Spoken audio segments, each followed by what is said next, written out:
김일성에 대한 의문은 정말 한도 끝도 없습니다. 아, 이게 내가 생각했던 사람이 아니구나. 특히 한국에 와서 여러 자료들을 많이 보게 되면서 아, 김일성이가 우리가 생각했던 그런 김일성이 아니었구나. 그런 생각을 많이 하게 됐습니다. 거기서 운명이 바뀌었군요. 네, 거기서부터 김일성의 운명이 결정적으로 바뀌게 됩니다. 자, 지금으로부터 29년 전 7월 8일입니다.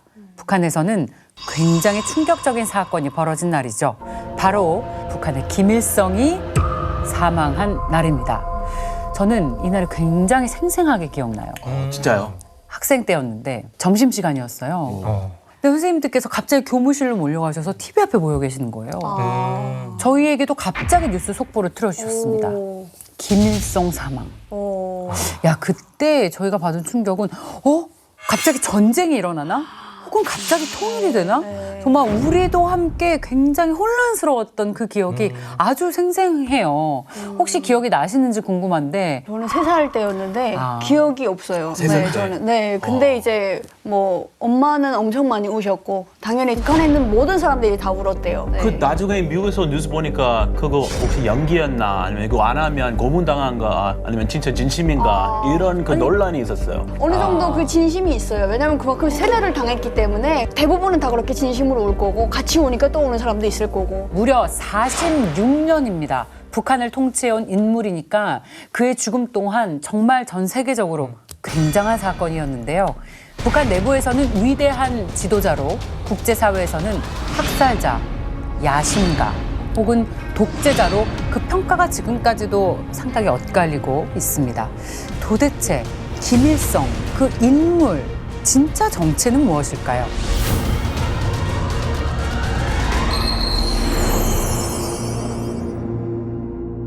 오늘 그 궁금증을 해결해 주실 마스터를 모십니다. 북한의 1호 탈북 외교관이자 북한 전문가 고영환 원장님 모십니다. 어서 오십시오. 어서 오세요. 안녕하십니까.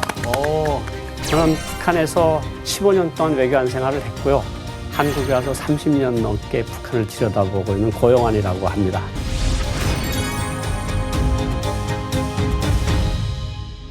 오늘 그래서 김일성 인물에 대해서 이야기를 해주신다고 그래서 정말 기대가 큰데요. 여러분들은 평소에 김일성에 대해서 어떻게 생각을 하시나요? 우리 크리스 씨. 주체사상 바로 생각이 나요. 저는 좀 북한에 있을 때랑 지금이랑 많이 달라진 건데 북한에 있을 때는 정말 뭐 한없이 자애롭고 인자하고 정말 뭐 세상에서 가장 존경할 수밖에 없는 그런 사람이었죠. 근데 여기 와가지고 많이 깨졌어요. 그게. 그리고 이제 또 충격적이었던 거는 김일성한테 이제 혹이 있다는 거는 저는 여기서 처음 알았거든요. 진짜요? 네, 그래서 북한에서 한 번도 본 적이 없어요. 그 혹이 달린 사진을 한 번도 공개된 적이 없기 때문에 너무 놀라운데요? 네, 그 정도로 북한에서는 철저히 그 교육받은 그대로 알고 있다가 한국에 와서 많이 깨지고 그냥 독재자 아닌가 그냥 그런 생각밖에 안 듭니다. 미니스처럼 원장님께서도 한국에 와서 김일성에 대한 인식이 북한에 있을 때 완전히 달라지셨는지가 먼저 궁금해요. 제가 북한에서 김일성에 대한 인식이 달라졌던 거는 김일성의 혹을 첫 본 순간. 직접 목격. 네, 직접 보고 김일성이 통역으로 처음에 가까이 가서 김일성을 한 2m, 3m 앞에서 봤을 때 혹이 큰 거를 보고 아, 이게 내가 생각했던 사람이 아니구나. 그런 생각을 많이 했고요. 기본적으로 인식이 바뀐 거는 외교관 생활, 특히 한국에 와서 여러 자료들을 많이 보게 되면서 아, 김일성이가 우리가 생각했던 그런 김일성이 아니었구나. 그런 생각을 많이 하게 됐습니다. 김일성을 통역을 담당을 하셨어요? 원래 프랑스 통역관이 있었는데 그 사람이 독감에 걸렸어요. 그래서 외교부에서 한 명 뽑아보라. 그래서 제가 대타로 뽑혔죠. 대타? 네, 대타로 뽑혀서 가서 했는데 너무 무섭고 떨리고 그래서 오늘 내가 망한 날이구나 하는 생각을 많이 했었는데 혹을 보는 순간에 심장이 진정이 되고 그러면서 이제 통역을 좀 괜찮게 했나 봐요. 그러니까 제가 2년 한 8개월 정도를 김일성 프랑스 통역을 했습니다. 그 혹 하나 때문이요? 혹 하나 때문에 제가 살아났죠. 그냥 혹이 없었으면 제가 계속 마음이 떨려서 제대로 통역을 못했을 가능성이 있습니다. 그렇군요. 좀 인간적으로 본. 그렇죠. 그런 거죠. 이 사람이 절대적인 신이 아니라 우리랑 똑같은 사람이구나. 네. 뭐 그런 생각을 하게 되신 것 같은데 우리 고영한 원장님의 외교관 이야기 나중에 좀 더 자세하게 들어보도록 할게요. 김일성에 대한 의문은 정말 한도 끝도 없습니다. 그가 세상에 이름을 알릴 시점부터 의문이 시작이 되죠. 자, 1번 가장 먼저 김일성이 독립운동가였다라는 부분인데요.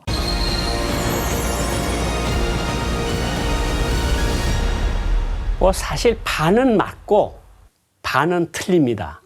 왜냐하면 워낙 많이 뻥튀기가 돼서 네. 김일성 혼자서 조선 독립을 다 시킨 것처럼 네, 네. 그렇게 북한 사람들이 이해를 하는데 사실 김일성이는 13살 때 이제 조국 광복을 위해서 만주로 떠나셨다. 이게 이제 북한에서 정설로 돼 있는데 북한 버전이죠. 13살 때부터 항일투쟁을 했을 리는 없잖아요. 예. 근데 한참 더 많이 이야기가 되다 보니까 3.1운동이라는 것도 김일성이 아버지와 김일성이 주도했다는 식으로 점점 이게 과대하게 평가가 되고 그랬는데 사실은 어떤 사건이 있었습니다. 그 사건으로 해서 김일성에 대한 신화가 만들어지는 계기가 있었습니다. 궁금합니다. 그게 언젠가면 일제가 1931년에 만주를 공격을 해요. 그래서 만주를 점령을 합니다. 북한에서 이야기하는 건 32년도에 김일성이 조선인민혁명군을 창건했다 이렇게 이야기를 하는데 사실은 그것은 맞지가 않는 사실입니다. 맞지가 않고요. 정확히 말하면 동북항일연군의 한계 조선인 부대로서 활동한 것은 맞습니다. 그런데 조선인민혁명군이 혼자서 독자적으로 싸웠다는 것은 북한식 버전이고 북한에서 인민들한테 세뇌시키는 한 부분이라고 말씀드릴 수가 있습니다. 그 소속이 있었고. 네, 제일 북한에서 유명한 국내 항일 투쟁에서의 가장 유명한 거 제가 질문 하나 드리겠는데 어느 전투일까요? 한번 맞춰보세요. 답을 너무나 알고 전문가. 있기 때문에. 저는 알죠. 네. 그렇죠. 바로. 네. 네, 저는 알죠. 제일 많이 들어본 전투. 대답하세요. 아실 수가 없구나. 북한에서는 네. 어떻게 배우고 있는지. 네. 버청보 전투라고 정말 유명한 김일성이 그 북한 내에서 이제 주도한 그 전투 중에 가장 유명하고 가장 이제 많은 왜군을 사살했다? 약간 그런 식으로 이제 유명한 전투가 있어요. 그래서 그것도 학교 교과 과정에서 다 배우고 수능 시험에도 나올 정도로 네, 아직도 그 날짜를 기억하고 있어요. 6월 4일. 이게 1937년 6월 4일 그 유명한 보천보 전투인데 이 기록에 의하면 조선인민혁명군이 김일성을 따라서 200여 명이 보천군에 들어와서 일제 기관들을 싸그리 불태우고 인민들에게 유명한 연설을 했다고 해서 알려졌는데 네. 실제로 동북항일연군 기록이나 국내 기록을 보면 몇십 명이 들어와서 일본 순사 2명을 죽이고 그리고 주재소는 불태웠다.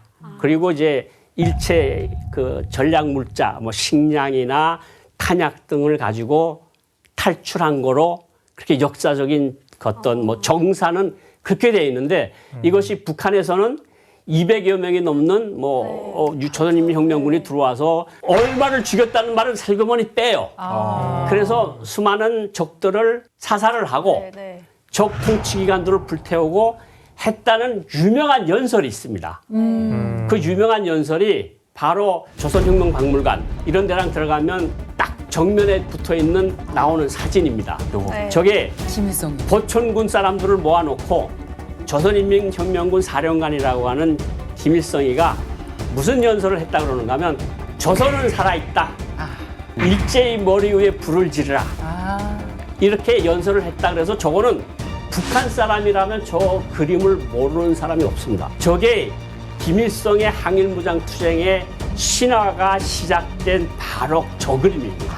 그러니까 김일성이 저기에서부터 바로 시작을 했는데 실제로 기록을 보면 유격대라는 게 말 그대로 파르티잔이라는 말에서 나왔거든요. 파르티잔이라는 건 러시아어인데 빨치산이라고 우리말로 발쳐져서 지금까지도 항일 빨치산이라고 그러는데 사실은 빨치산이라는 건 급격히 치고 물자를 빨리 가지고 빨리 빠져나가야 됩니다. 치고 빠지는 거. 치고 빠지는 걸 빨리 해야 되는데 언제 저렇게 보천군 사람들 수백 명을 모아놓고 연설까지 하고 가겠습니까? 그러니까 저거는 한국에 들어와서 제가 자료들을 보고 여러 중국 자료들을 보면서 저기서부터 일이 어긋나기 시작했구나. 일본군 몇백 명을 죽이고 그때부터 조선 해방을 위한 뭐 광복 투쟁이 본격적으로 시작됐다. 이거는 사실과 다르다고 하죠. 네. 포축보 전투가 있은 다음에 또 아무런 흔적이 없어요.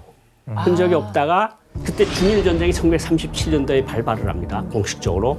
그리고 일본군이 기세가 맹렬합니다. 뭐 상해까지 내려가고 뭐 난징까지 가고 토벌이 심하니까 결국은 이 동북항일연군의 일부 부대가 소련 만주 국경을 넘어서 연해주로 갑니다. 연해주로 가서 소련군에 들어가는 거죠.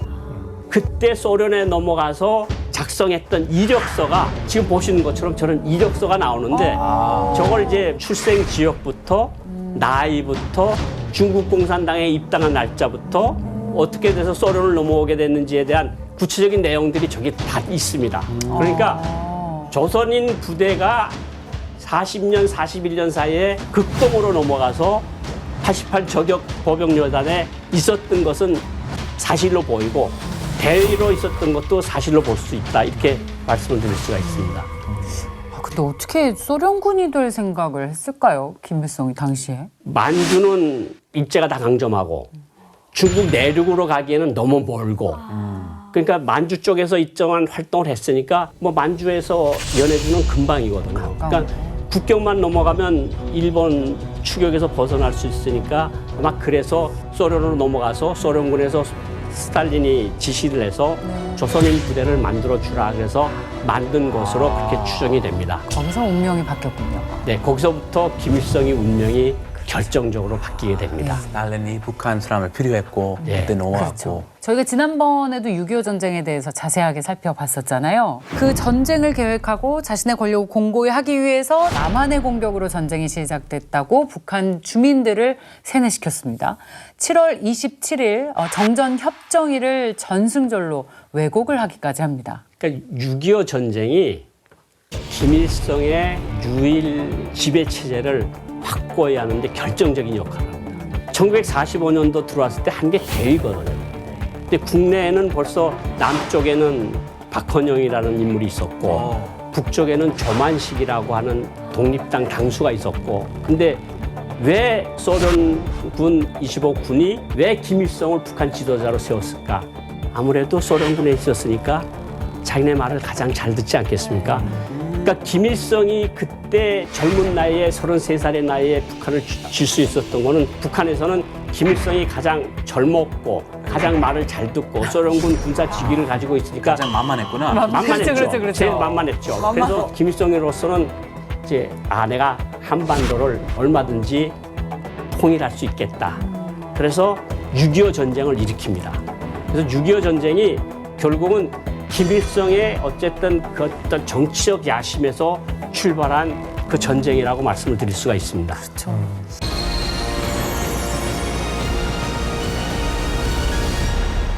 원장님이 설명하셨듯이 6.25 전쟁 이후에 김일성은 또 세력 굳히기에 들어가면서 권력을 잡기 위해서 북한 내부에서도 피바람이 불었다고 하는데 예. 어느 정도였습니까? 그 첫 번째 희생자가 바로 박헌영입니다. 그러니까 김일성의 논리는 우리가 박헌영이 말을 안 들었어 서울에서 3일만 묵지 않았어도 낙동강까지 부산까지 갈 수 있었는데 박헌영이 때문에 결국 3일 동안 있으면서 적에게 시간을 줬다.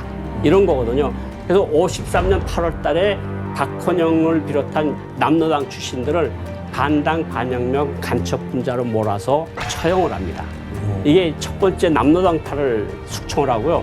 56년부터 58년에 이르는 기간에 연안파라고 하는 중국파하고 이르크축구파라고 하는 러시아파를 모두 숙청을 합니다.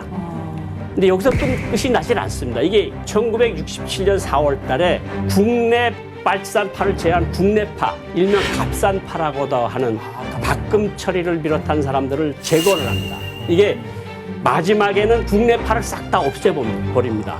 그래서 여기서 끝날 줄 알았는데 거기서 끝이 안 나고 빨치산파에서도 자기네 부대가 아니었던 사람들, 김창봉을 비롯한 그 사람들을 싹 모두 숙청을 하고 죽이고 해서 결국은 69년도에 김일성의 완전한 유일 지배 체제가 확실하게 섭니다. 아, 그 숙청 문화가 일찌감치 그때부터 시작했군요. 예. 뭐 처형, 국청.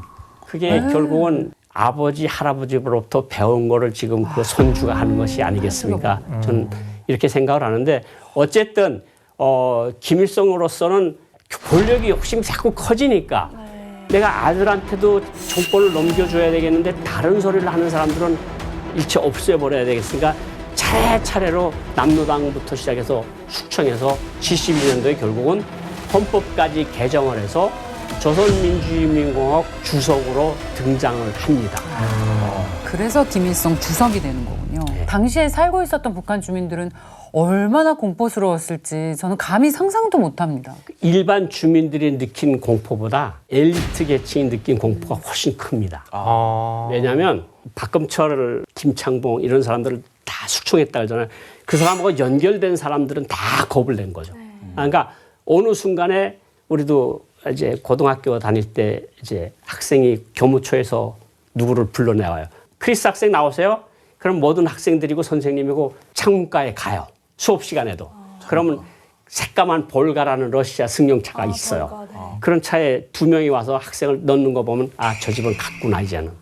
그러니까 그 분위기가 67년, 68년, 69년, 70년 도면서 이게 우리가 학급이 12명이었는데 결국은 6명밖에 졸업을 못했거든요. 그 6명의 학생이 다 15호 수용소, 25호 수용소들에 다 갔으니까 차 타고 가. 다 차 타고 가면 그 집이 전체가 없어지는 거예요. 그리고 그 다음 날이면 선생님이 와서 그 학생, 박철진이면 박철진이라는 학생을 다시 찾지 말라. 그 학생은 없는 학생이다. 정말 심장으로 체험을 하는 거죠. 이 공포를. 그러니까 그때 유행된 말이 아버지가 낙동강이나 서울전투 같은 데서 죽었으면 어땠을까? 그러면 우리 집은 편안하게 끝까지 갈 수 있는 거 아니냐? 아버지가 현역 간부를 하다가 어떤 종파에 휩쓸리거나 어떤 사건에 휩쓸리면 온 가족이 끌려가니까 차라리 우리 아버지가 없는 게 나는 거 아닌가? 이런 생각을 고등학생, 중학생들이 할 정도로 평양 분위기가 그렇게 살벌한 거죠. 잔인하다. 네. 자, 이 세뇌 교육 이외에 김일성에 대한 신격화 작업도 권력을 잡은 직후부터 시작이 된 건가요? 북한에서 세뇌 작업은 이미 50년대부터 시작이 됐다고 보고 그리고 60년대, 70년대 오면서 세뇌 작업이 굉장히 강화되는데 이 세뇌 작업에서 가장 중요한 거는 뭐냐면 교육입니다. 그렇지 않겠습니까? 교육을 시키는데 우리가 고등학교랑 다닐 때는 위대한 수령 김일성 동지 혁명 역사라는 과목을 배웠습니다.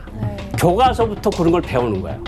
예를 들어서 초등학생들한테 산수 문제를 가르칠 때도 어떻게 가르치는가 하면 인민군 장병들이 6.25 전쟁 때 미군 탱크 3대와 장갑차 5대를 폭파했습니다. 더합 몇 대를 폭파했을까? 이게 산수 문제가 그렇게 나옵니다. 그 순수한 사상 문제를.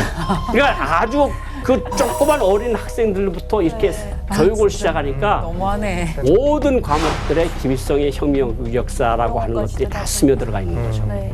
모든 문화의 소재도 김부자고. 그렇죠. 영화, 드라마도. 김일성이 축지법 쓴다는 내용을 저희가 많이 들었는데 그 내용은 언제 나오나요? 혹시 김일성이 축지법을 쓴다? 그러니까 80년대 후반쯤부터 이제 김일성의 일종의 전설집 같은 것들이 나와요. 그런데 그 전설집에 의하면 김일성이 어디를 습격하고 돌아가는 길에 일본 토벌대와 맞다들려서 피하는데 앞에 강이 나타났다. 근데 강을 어떻게 건너겠냐? 수영님께서 나무 이파리를 따서 강에다 던지니까 나룻배가 됐다. 그래서 그 나룻배를 타고 건너가니까 일제가 뭐 강 건너에서 멀뚱멀뚱 쳐다보기만 했다. 이런 거. 그다음에 한 가지 더 말씀을 드리면 일제가 한꺼번에 너무 많이 몰려들어. 근데 총탄이 다 떨어졌어요. 그럼 어떡할까요? 한번 크리스 씨가 한번 맞춰보죠. 비가 올 곳이다. 그네 그 비방울 하나하나 다 종아리 곳이다. 네. 빗방울이. 거의 비슷합니다. 옆에 소나무가 있습니다. 소나무 솔방울을 몇 개를 따니까 다 수류탄으로 변해요. 그래서 그거를 이제 말한 것처럼 확 뿌리니까 일제가 다 죽었어요. 이런 것들이 축지법을 쓰는 김일성 장군의 신화로 계속 굳어지는데 초등학생이나 유치원 어린이들 때부터 이런 교육을 하는 거예요. 그러면 이게 어느 정도 커지면 이것이 머릿속에 들어가 배겨서 진짜 김일성 장군은 모래알로 총탄을 만들고 솔방울로 수리탄을 만들었나? 네. 이렇게 되는. 아니 신격화를 해도 정도가 있죠. 김일성에 대한 북한 주민들의 평가가 좋은 이유 뭘까 생각을 해봤어요. 근데 왜 그랬나 보니까 결국 이거예요. 먹고 사는 걸 해결해주면 지지율이 올라가는 것처럼 그가 집권했던 초기에 북한이 유례없는 경제 성장을 이뤄냈기 때문에 무슨 말을 해도 다 사람들이 거기에 호응을 하는 거죠.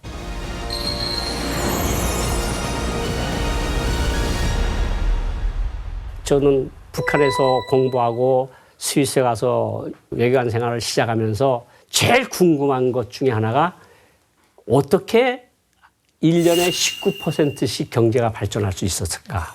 19%요? 북한의 발표는 19%씩 북한의 발전했다고 발표요? 1950년대. 북한 입장. 근데 결국은 자료를 뒤져보면 어떤 자료들이 나오는가 하면 53년도 전쟁이 끝나면서 러시아가 당시 돈으로 10억 루블의 무상 원조를 제공합니다. 무상원. 10억 루블이면 달러로 계산하면 당시 돈으로 17억 달러입니다. 엄청난 돈을 갖다 주고 중국은 10억 유안. 그리고 루마니아, 체코, 헝가리아, 폴란드 이런 동유럽 나라들은 일체 줄 수 있는 물자들을 동독에서는 철도 차량이 들어오고 뭐 볼가리아에서 농산품이 들어오고 그래서 사회주의 나라들이 어떤 개념을 가지고 있었는가 하면 당시 소련의 목표는 이제 삼축을 만드는 건데 모스크바가 사회주의 본고장이니까 모스크바 중심축 그리고 북한은 동방 쪽으로 제일 끝이니까 동방축 내지는 동방초소 서쪽으로 쭉 가면 쿠바가 제일 끝에 있으니까 쿠바는 서방축 내지는 서방초소 그래서 평양, 모스크바, 쿠바 이렇게 해서 모든 것이 이제 삼축으로 이어지는 그런 사회주의적 연대성을 해서 이 전체적인 사회주의가 전 세계로 퍼지도록 하는데 조선이 어렵게 됐으니까 도와주자 그래서 많은 나라들이 도와줘서 결국은 정말 저는 그때 19%씩 발전한 게 맞다고 봐요. 그러니까 그 많은 나라들에서 엄청난 돈을 받은 거를 엄청난 돈을 썼으니 생활이 나아지고 그러면서 사람들이 행복해하고 그리고 그때는 유일지배 체제가 그렇게 세지도 않았고 그러니까 그 후에 이제 다른 독한 사람이 나오고 다른 일들을 하면서 비교 개념이 생기는 거죠. 아, 이 사람은 훨씬 못했는데 저 간 사람은 훨씬 더 잘했다. 그러니까 아직도 북한에서 나이 많은 사람들은 그래도 김일성 때는 살기 좋았는데 이런 소리를 입에 달고 사는 그런 지경에 이르는 겁니다. 원장님께서는 그 당시 김일성 시대를 다 거쳐오신 분이잖아요. 체감을 하셨을 때 경제 사정이 어땠는지 좀 설명을 해주세요. 평양 같은 경우는 60년대 같은 때는 아마 제일 번영할 때가 아닌가. 그래서 가게에 가면 프라이드 치킨도 팔고 술도 팔고 모란 과자라는 과자도 팔고 사탕도 팔고 정말 거의 없는 것이 없어서 그때는 사실 평양에 있을 때는 한국을 하도 거짓대가 우글거리고 뭐 하루에 별 보고 출근했다가 뭐 달 보고 퇴근하는데 뭐 하루에 굶주린 배를 뭐 설렁탕 한 그릇으로 떼오고 뭐 이런 소리를 하도 주변에서 많이 들어가지고 그 방송국도 하고 뭐 여러 가지 교육들을 했거든요. 그래서 그때 굉장히 불쌍하게 생각했죠. 남조선이 정말 미제 식민지가 되면서 불쌍하고 우리는 정말 행복하구나. 그런 생각을 했던 건데 결국은 거기서 김일성 시대가 어느 정도 좀 절정에 다다랐다 내려오기 시작하고 그 아들이 올라가기 시작하면서 사람들 속에서 아, 왜 아들이 종합대학까지 졸업한 사람이 중학교밖에 못 졸업한 김일성이는 길림 육문중학교라는 걸 나왔거든요. 중학교밖에 못 졸업한 아버지보다 왜 통치를 못할까? 비교 개념이 그때 생기기 시작합니다. 김일성에 대해서 얘기하는 사람은 많지만 김일성을 실제로 만났다고 하는 사람은 본 적 있습니까? 없습니다. 처음 뵀습니다. 그런데 우리 원장님께서는 실제로 만난 정도가 아니라 지근거리에서 김부자를 보자 했는데 원장님 제일 처음 언제 김일성을 만났는지 기억하십니까? 1985년도인데 결국은 김일성 통역을 하고 왔어요. 그리고 이제 외교부에서 있는데 당위원회에서 불러서 갔더니 가슴이 또 두근두근 해가지고 실수를 했을까 봐 엄청 떨면서 당연에 갔는데 김일성이가 나한테 보낸 선물을 전달식을 외교부 당위원회에서 공식적으로 진행을 했어요. 이제부터 김일성 동지가 보내준 선물을 전달한다. 근데 그때 생각나는 게 저를 딱 봤을 때 김일성이가 그런 말을 했거든요. 그냥 김일성이 말 그대로 하겠습니다. 네. 왜 부러워하는 놈들은 하나같이 빼빼 말랐어. 원장님한테. 네. 그래서 그냥 수령님 죄송합니다 하고 90도 인사를 했었는데 그 기억이 나는 거예요. 그래서 김일성이가 나한테 선물을 홍삼 10뿌리를 보내줬어요. 네, 그래서 홍삼을 그때 10뿌리를 받았는데 뭐 그거는 집에 가보라 그래서 절대로 먹지 못하고 그냥 딱 집에다가 제일 좋은 데다가 뒀댔는데 결국은 그때만 해도 김일성이가 좀 괜찮은 사람인가 보다 하고 생각을 했었는데 네. 사실 외관 생활을 좀 더 하면서부터 결국은 모든 불행의 씨앗은 김일성으로부터 시작됐구나 이런 생각을 하게 됐고 결국은 오늘의 이 핵 위기에 사는 것도 결국은 그 씨앗을 김일성이가 만들고 키운 거거든요. 그러니까 지금 7,500만 남북한 주민들 모두가 지금 다 핵 공포 안에서 살고 있는 거 아닙니까? 그거를 만든 사람이 바로 김일성이다. 이런 생각을 하시면 됩니다. 그러니까 약간 자기 정적들에 대해서는 굉장히 가차없이 처벌을 했는데 저 같은 사람이 김일성의 정적은 될 수 없는 거 아닙니까? 그러니까 뭐 홍삼 10뿌리를 보내준 거죠. 그러니까 앞으로는 인생이 승승장구 모든 게 프리패스였을 텐데 그렇음에도 불구하고 한국에 넘어오셨다는 것은 이것이 의미하는 바가 굉장히 큰 것 같거든요. 사실은 승승장구를 했고 제가 33살 때 외교부 과장으로 승진을 했는데 외교부 역사에서 두 번째로 어린 나이에 과장으로 된 와. 최연소 2위. 약간 그런 거로 됐는데 루마니아 차우셰스크 대통령이 와이프가 엘레나 차우셰스크예요. 같이 총살당하는 장면을 프랑스 앙텐드라고 하는 TV 프로그램에서 독점 방송을 했는데 그 독점 방송을 하는 걸 듣고 제가 발언을 뭐 실수했다 그러면 실수를 할 수 있다 그러는데 제가 그런 말을 했거든요. 저런 일이 우리나라에서도 일어나면 안 되는데 안 되는. 예, 그런 말을 했는데 이제 옆에 있던 보위부 파견관이 그 말을 살짝 비틀어서 위대한 수령님도 차우셰스크 대통령처럼 될 수 있다. 그 발언함 하는 전보문에 평양에 갔고 그 전보문이 간 거를 어떤 외교관 동료가 알려주고 그리고 이제 저를 잡으러 체포조가 떠났는데 또 그 떠난 사람들이 우연히 제가 가장 친한 친구가 있던 대사관에 들렸는데 고맙게도 그 친구가 저한테 전화를 걸어줬어요. 그래서 내일 도착을 하는데 마중을 잘하라. 근데 네 소리를 하더라. 그러니까 제가 그때 확신을 가진 거예요. 기뜸을 해준 거군요. 네, 연인이네. 그래서 결국은 현지를 탈출해서 한국에 오게 됐고 91년도에 왔으니까 어쨌든 지금까지도 계속해서 북한이라는 연구를 손에서 놓지 못하고 계속 북한을 연구하고 있고 그렇습니다. 그렇게 해서 우여곡절을 거친 끝에 1991년 5월에 한국에 들어오셨고 지근거리에서 보좌하기도 했고 또 통역을 하기도 했던 김일성의 말로를 한국에서 보시게 된 거잖아요. 네. 그때 기분이 어떠셨어요? 솔직한 말로 김정일이가 없었으면 제가 아마 밥을 안 먹고 지쳐서 나와서 어디 가서 춤이라도 췄을 것 같은데 그때는 이미 김정일이가 모든 권한을 쥐고 있을 때가 돼서 저 체계가 아직도 오래 가겠구나 그런 생각을 하면서도 어쨌든 나의 운명을 여기까지 끌어오게 만들고 가족을 못 만나게 만든 그 원흉이 죽었다는 데 대해서 시비가 교차하는 그런 묘한 감정을 느꼈던 것 같아요. 그러면 저희 언론에도 그때 당시에 많이 공개됐던 사진과 영상인데 김일성이 죽은 이후에도 썩지 않게 방부 처리해서 금수산 태양궁전에 안치가 됐잖아요. 저는 그 모습을 보면서도 이 사람은 죽어서도 우상화가 되는구나. 죽어서도 신격화 작업을 계속 하는구나라는 생각을 했어요.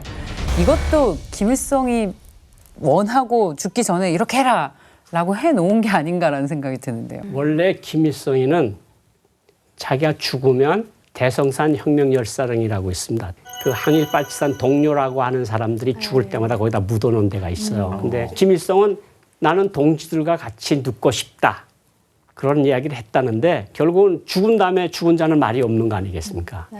그러니까 김정일이가 아직은 김일성이 후광이 필요하니까 김일성이를 영구 박제를 한 거죠. 김일성이가 누워있는 모습을 온갖 사람들이 다 북한 주민들이 보게 하면서 결국은 또다시 감성 정치를 하고 또 우상화 정치를 하면서 김정일이가 결국은 저 사람한테서 계속해서 정권을 이어받아서 끝까지 간다는 그런 인식을 준 그런 박제 사건이 아니었나 싶은데 결국은 김정일이 이런 생각을 한 것은 북한 사람들이 모스크바에 가면 북한 간부들이 레닌묘를 꼭 가봅니다. 크레물리 주석단 바로 밑에 레닌 박제품이 있거든요. 그러니까 그걸 보고 김정일이가 김일성이를 박제를 하고 김일성이 있던 사무실 금수산 의사당이라고 불렀던 거를 금수산 태양궁전으로 만들고 김일성이 죽어서도 그 집을 가지게끔 그렇게 만들어 놓은 것이 지금 금수산 태양궁전이라고 볼 수 있습니다. 네.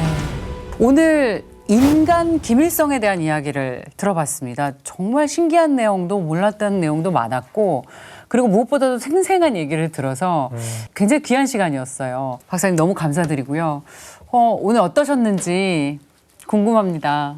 이 시간을 통해서 좀 더 북한의 실상에 한 걸음 좀 더 다가가는 계기가 됐으면 그런 바람을 가지고 있습니다. 네, 저희도 계속 노력하겠습니다. 원장님 오늘 시간 너무 감사합니다. 잘 들었습니다. 고맙습니다. 북한의 실상을 마주보는 시간 페이스북은 여기까지입니다. 다음 주 새로운 이야기로 돌아오겠습니다. 고맙습니다.